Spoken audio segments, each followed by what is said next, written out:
My name is Rhapsody and welcome to Darkest Dungeon. Oh, it's finally out of early access and it's in its full release phase, so I can actually start covering it on the channel. I'm so pleased. I have 100 hours of gameplay in this game in its early access phase, so I cannot tell you how hyped I am for this. Oh man, just in case you're unfamiliar with the game, it is a little bit RPG, a little bit roguelike, a little bit dungeon crawler. It's got kind of the best elements of all of those stuck together.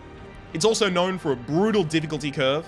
It doesn't really have a difficulty curve as much as it has a difficulty 90-degree vertical, like a difficulty wall with spikes in, but we are going to constantly throw ourselves against that wall and just hope that the waves of blood gently erode the mortar between the bricks, and we eventually manage to bash our way through. It also has this beautiful gothic atmosphere, which you can become a little bit more acquainted with as we watch the intro cinematic. Enjoy! Ruin has come to our family. You remember our venerable house? Opulent and imperial, gazing proudly from its stoic perch above the moor. I lived all my years in that ancient, rumor-shadowed manor, fattened by decadence and luxury. And yet I began to tire of conventional extravagance. Singular, unsettling tales suggested the mansion itself was a gateway to some fabulous and unnameable power. With relic and ritual, I've bent every effort towards the excavation and recovery of those long-buried secrets, exhausting what remained of our family fortune on swarthy workmen and sturdy shovels. At last, in the salt-soaked crags beneath the lowest foundations, we unearthed that damnable portal of antediluvian evil.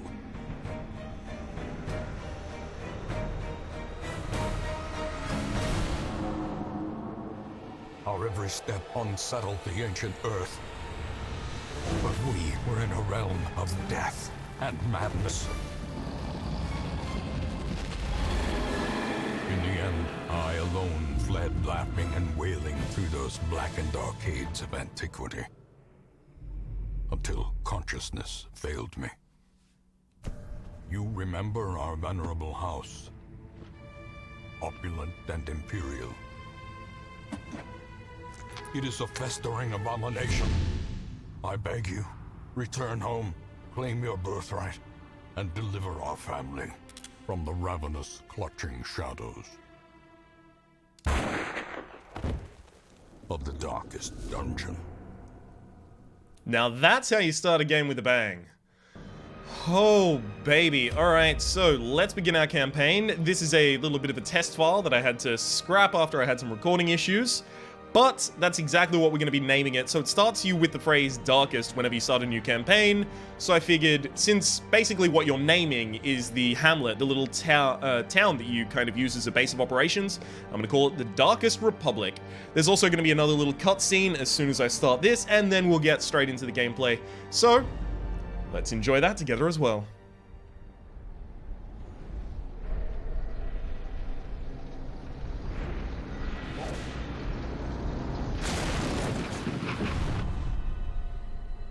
You will arrive along the old road. It winds with a troubling, serpent-like suggestion through the corrupted countryside, leading only, I fear, to ever more tenebrous places. There is a sickness in the ancient, pitted cobbles of the old road, and on its writhing path, you will face viciousness, violence, and perhaps other damnably transcendent terrors.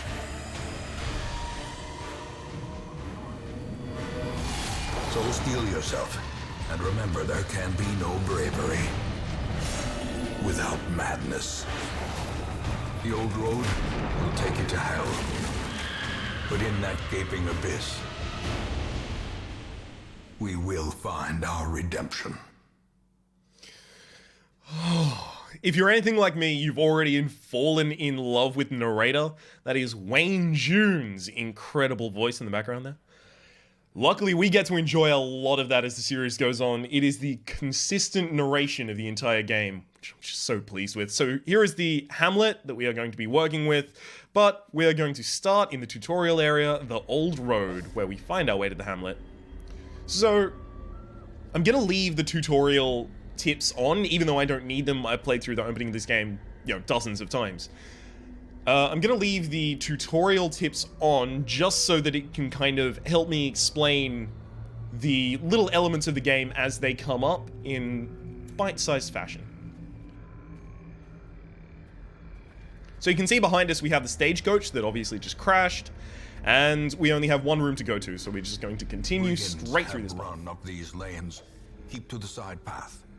The Hamlet is just ahead. So hallway movement is focused on using the WASD keys. You can also click, but no one does that. Now, you also get more loot when you have lower torch. So the higher your torch is, the safer you are, but, the less stuff that you really get. But if I snuff it out entirely, you'll see that now it says darkness holds dominion. A bunch more stress. Black as death. Gosh, that's a new line. I thought I wasn't going to be talking over the top of that. A bunch more stress, a bunch more accuracy and damage on the monsters, a bunch more chance for my heroes to be surprised, which gives the opponents basically like a free round or gives them higher initiative in combat. And also loot and player crits are now way higher as well. Loot is what I'm focused on. Dispatch this thug in brutal fashion, that all may hear of your arrival. So that's an example of us getting surprised, and it shuffled our party around, so it put our ranger at the front and our melee guy at the back, which is unfortunate, but thankfully I was planning on using melee skills on this enemy as well.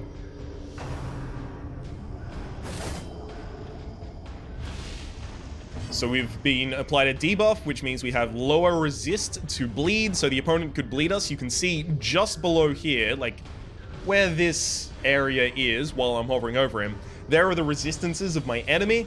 We also have similar sets of resistances if you want to look over here. And basically those are status effects that can try and affect us, and our chance to just block them outright. Continue the onslaught. Destroy them all. Unfortunately, we only got 100 gold for that, but I'm completely fine with that. I also know that I'm not going to get a hunger strike while I'm walking through here, so I'm going to feed my lowest health party member just a little bit so that we can raise their health. So, here's an interactive object, a curio. You can interact with certain objects in the game, and sometimes you interact with them by giving them an item. Nothing unchecked. There is much to be found in forgotten places, which we'll see in upcoming missions, and sometimes you interact with them just plainly by looking at them, clicking on them, and then getting items. Send these vermin a message. The rightful owner has returned, and their kind is no longer welcome. So I would love to kill the ranger at the back because he's way more squishy, but since I only have one character that can currently hit the back row, that doesn't really seem like a great idea. Oh wow, Dismas is already on death door. So thanks to the fact that my opponent got a super lucky crit, I mean, it's not super lucky, I did turn out the light, so he does have a higher chance to crit. Thanks to the fact that my opponent got a crit, it's possible that Dismas, dies. Soaks the soil. The first of many has fallen. Ah, good lord. I wonder if I'm gonna wipe on my first mission here. I specifically did go for a risky opening by turning out the light, just so that I could try and demonstrate some cool stuff.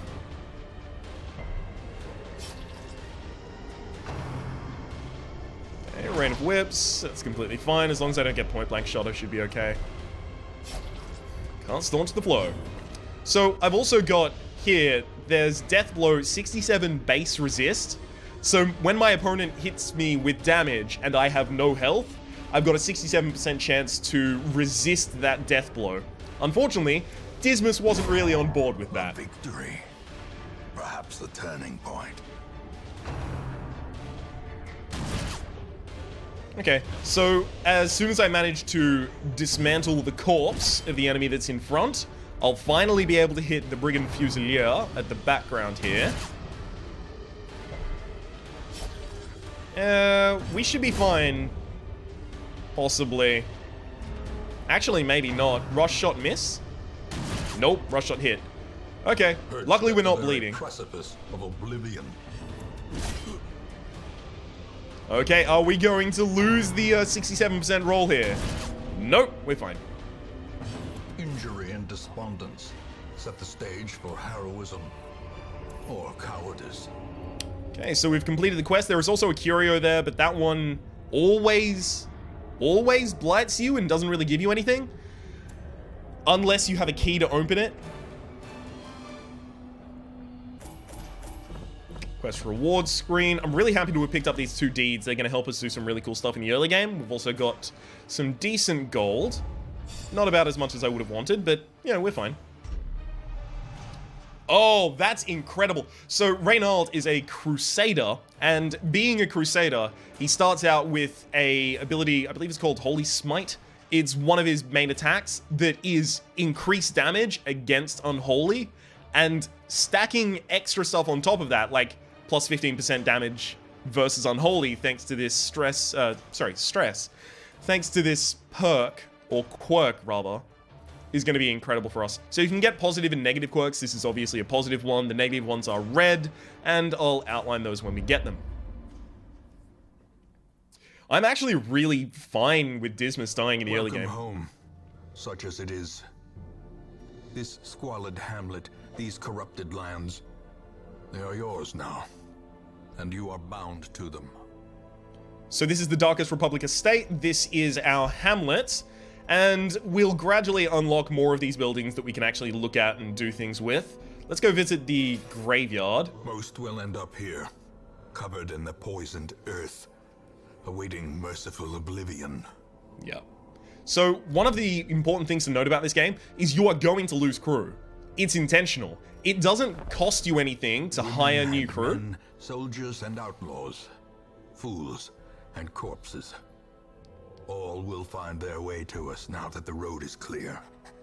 It doesn't cost you anything to hire new crew, and that's intentional. A sister of battle, pious and unrelenting.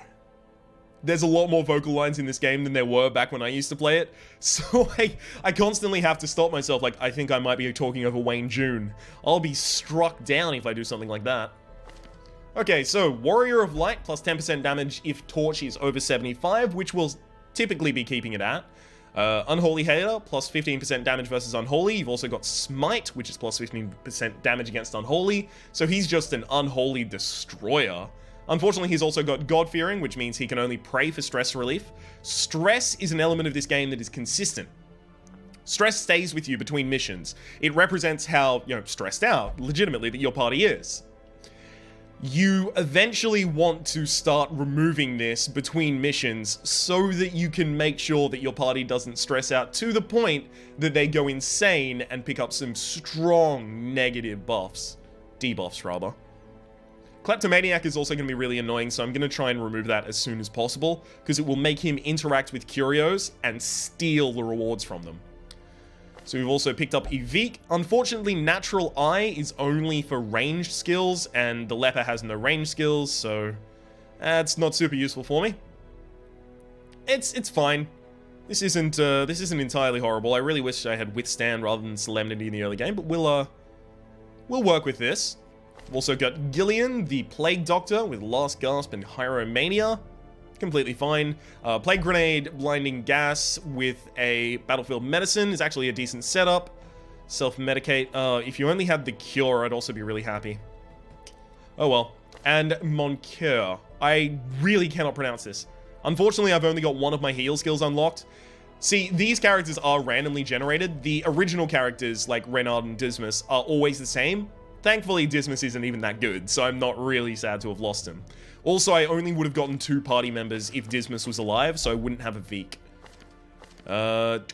Moncur, so I don't have my party heal, so I need to unlock that as soon as possible. So basically we have healer, kind of debuff, poison, DOT guy, Berserker, I guess. No, Hellion would be more Berserker. Kind of low accuracy, high damage. And then we have just kind of like a standard melee class.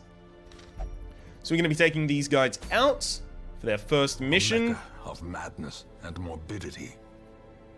Your work begins. And we're going to go for our first mission in the Darkest Dungeon. Kidding, of course. We're going to go for the first mission in the Ruins. So we'll set up our party as such. The Greater Good. Nice, nice, nice. So this little part here shows you the preferred position of your teammates. So since Divine Grace can only be used in the back 2 slots, and Dazzling Light can only be used in the back 2 slots, it's basically saying, look, the back 2 slots are really good for you. However, Hand of Light can only be used in the front 2, but Illumination can be used from slots 1, 2, and 3. So that makes the 3rd slot way better for the Vestal. And the Plague Doctor doesn't care where he is, because he has everything available from the back 2 slots and only Emboldening Vapor available in the first 2 slots. So we'll swap those 2 around, and then we should be A-OK and ready to rumble. The cost of preparedness, measured now in gold, later in blood. So an incredibly interesting thing is in the Darkest Dungeon release update, they've also started to let some of your crew, some of these classes, bring along certain provisions. Usually you just buy provisions before to set yourself up, but some classes bring along their own provisions, which is nice. I think Vestal has to be Holy Water. I'm assuming Medicinal Herbs is Plague Doctor or Leper, possible. Anti-Venom is probably Plague Doctor, which makes Medicinal Herbs the Leper, which means I don't think the Crusader brings anything. Okay, so for our first mission, we'll take... let's take 8 food. Yeah, we do have a healer. 8 food should be fine. I'll take 1 shovel. Short mission. Yeah, 1 shovel should be fine. 1 skeleton key. I've already got a holy water and a medicinal herb, so then I'll just take 6 torches and we'll embark. You start to get a feel for how many provisions you're going to need for certain different missions based on their length. This is a short mission. There is also medium and long missions. With a medium mission, you get the ability to camp at a certain point, and with a long mission, you get the ability to camp at 2 different points. Okay, so our quest is to explore 90% of rooms. Luckily, we have a decent map for doing so. We can basically just move straight up and around and ignore this room, or we can cut into that room and ignore this one, depending on whether or not we get scouts. So if you get scouting, you have a decent chance to scout when you have super high torch. When you get scouting, you'll see what's ahead of you, so you can start to prepare for it. It'll also tell you where traps are, which is super useful. So this is a curio that's always good. You just salvage an unburnt torch. Sometimes you get something along with it, but usually it's just an unburnt torch. So I'm going to constantly try and keep my light above 75 when I think I'm about to initiate combat, so that I have a higher chance to surprise the enemies. Unfortunately, I can't really do anything with Gillian at the moment, because both of her real damage or, debuff skills attack the back lane. So instead I'm going to use Emboldening Vapors as a self-buff on one of my minions. Minions? What? On one of my characters. I'm going to go with Dismas, because the Leper has really low accuracy. So if the Leper misses, I'm screwed. You can tell down in this little area, when I'm hovering over them, our chance to hit, our chance to crit, and what kind of damage range we can expect. So I think I'm relatively likely to kill one of them with this attack. It hits both at the same time, you can see, because of the plus sign in the center. I could also just go for a singular attack, and then if it hits, so an 85% chance, if it hits, I would definitely kill it.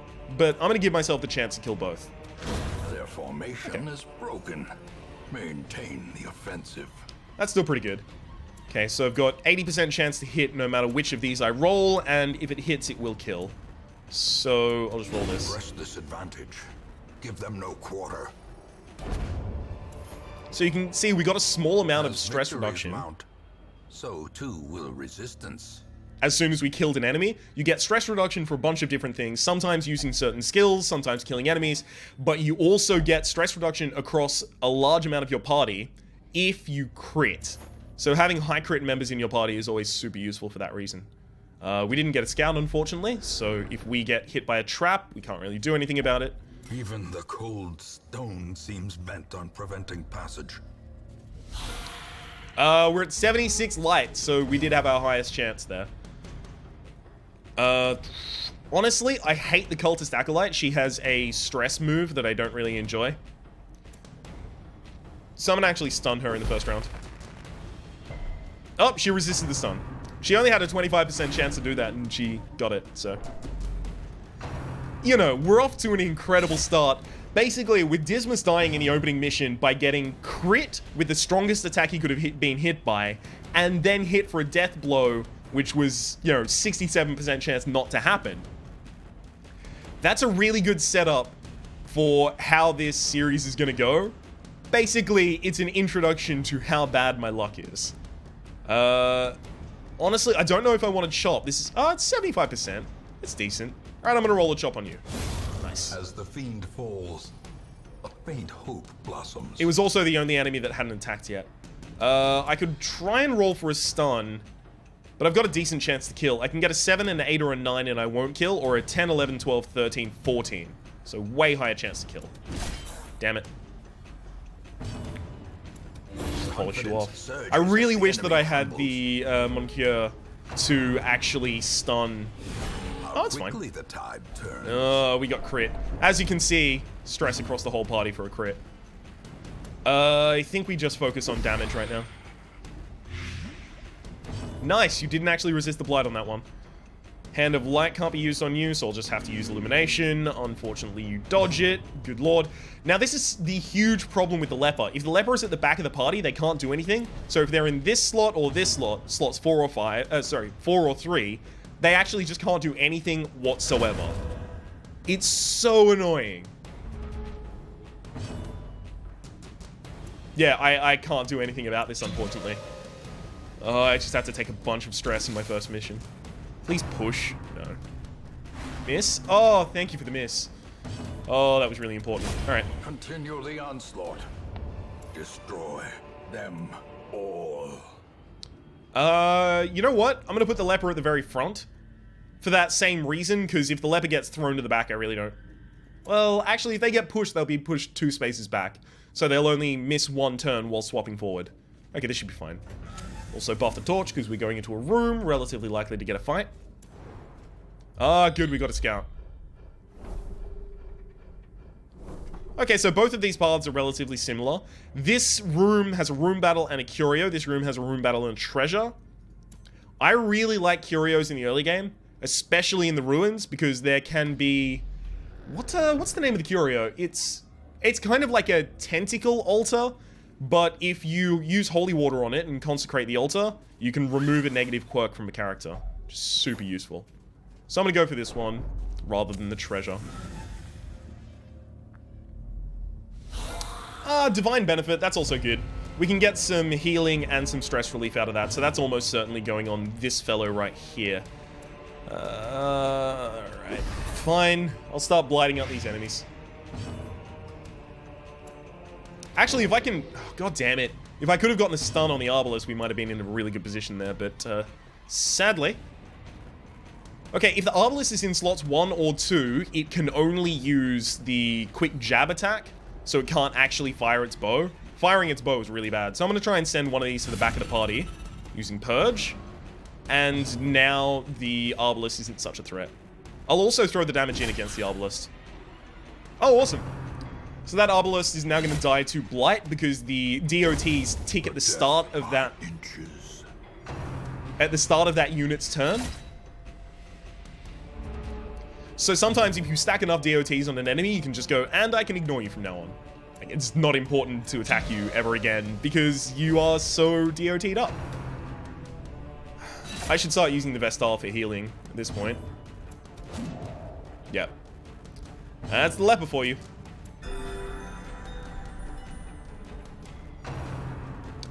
Graveyard Slash. Nice dodge on the Crusader. Wow, double dodge against an 85. I just want to know that. It's an 85. I'm gonna even start using Battlefield Medicine for healing. God. Thank you.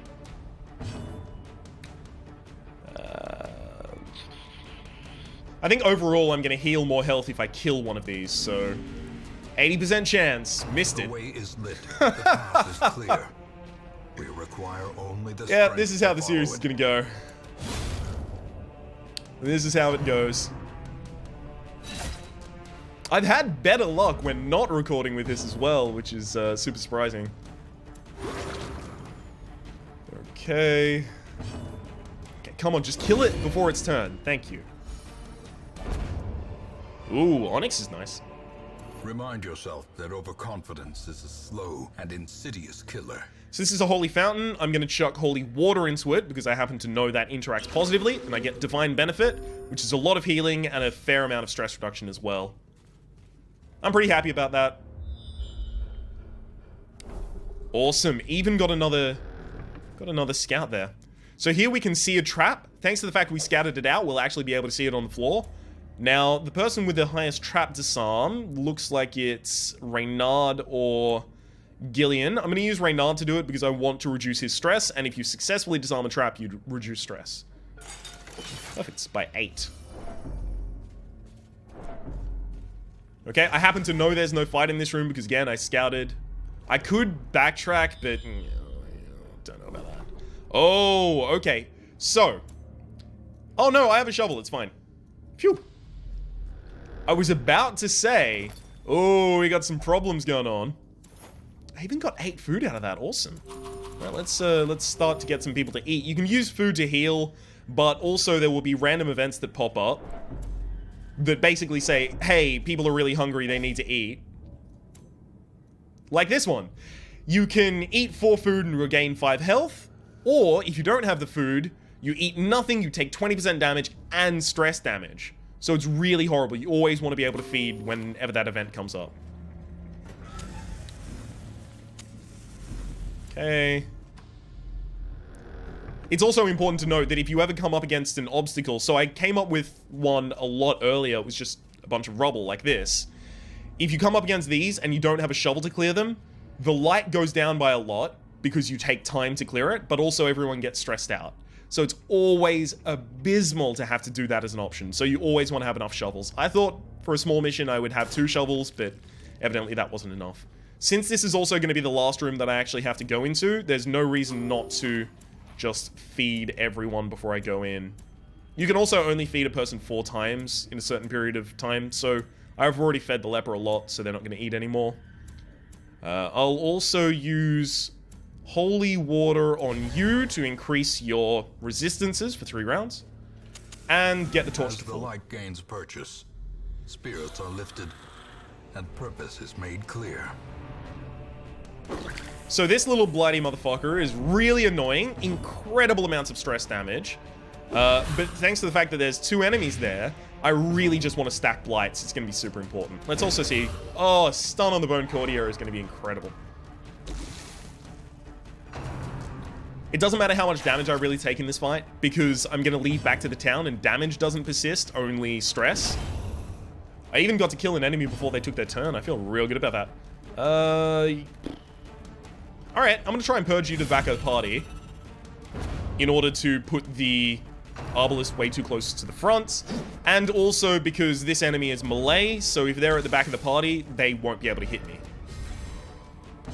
So thankfully, it looks like the Bone Courtier only has 3 health left, and they take 4 damage at the start of the next turn, so, you know, they're straight up dead. I'll blight the Arbalist up again. So you can stack DOTs. So if you stack 2 4 damage DOTs, you've got an 8 damage DOT, as you might imagine. I didn't need to do that attack. I could have just done a standard attack against the Bone Defender, because the Bone Courtier was going to die in his turn anyway. Okay, we are fine for everything on the field right now. So at this point, I'm going to start focusing on healing my own party members, because if I critical heal, then I'm going to stress release. Stress release. Oh, yeah. We're going to do some sexual things. No, I'm going to relieve the stress of the character a little bit. The slow Okay. death. Unforeseen. Unforgiving. No, the quest isn't complete because we have this chest and we have a key. Perfect. So these are heirlooms. I haven't talked about those yet, but you can use those to upgrade the buildings in town, and then you can use the buildings in town to do a bunch of different things. But unfortunately, since we haven't unlocked any of the buildings in town yet, I couldn't really demonstrate that. I will be able to demonstrate that. However, at the start of the next episode, let's just get back to town. Alright, let's see if we got some good stuff here. Evasive, extra dodge, armor tinker, lower cost for upgrading armor. Paranormia, I don't really mind, so this is pretty good. They're not huge. Like, there are some upgrades that are like, you know, just plus 2% chance to crit, which is incredible. Or another one is, what's another great example? Just plus 5 accuracy. Awesome, right? Unfortunately, we haven't got any like that. Unholy Hater is pretty good, though. At least in the early game, because we're going to be going to the ruins a lot. In time, you will know the tragic extent of my failings. So this is a good example. Over time, some negative quirks will lock into place and become severe. They cost a lot more to remove in the sanitarium, which is a good introduction to the fact that you can use the sanitarium, which unfortunately I can't show you the screen for, to lock in positive perks and lock out negative ones. I fucked up. Oh my god, I can't believe I fucked up. So what I should have done is before I went to that mission, I was supposed to upgrade the stagecoach twice. Great heroes can be found even here, in the mud and rain. Because then I would have been offered 4 heroes to take from, whereas now I only get Elusive, 2. evasive, persistent. Righteous traits for a rogue. Okay, so this is kind of insane. We've got a Hellion with plus 10% damage on melee skills. All of her skills are melee except for... No, they all are. I didn't think Barbaric Yort was melee, but no, it is melee. You've also got some really, really good camping skills, which only come into effect in medium and long dungeons when you camp, but we'll start talking about those when they become relevant. Okay, that's pretty good. What are you? You've got point blank shot, but you don't have duelist advance. Alright, you're okay. You do have some decent skills here for camping as well. Okay, this isn't a horrible start. It would be a lot better if I remembered to upgrade the stagecoach before I went onto that mission. But, you know, c'est la vie. I was still a little tilted from the death of Dismas to incredibly unlikely events.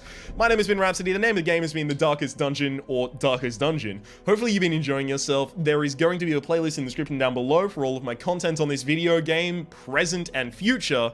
And hopefully we'll see you next time.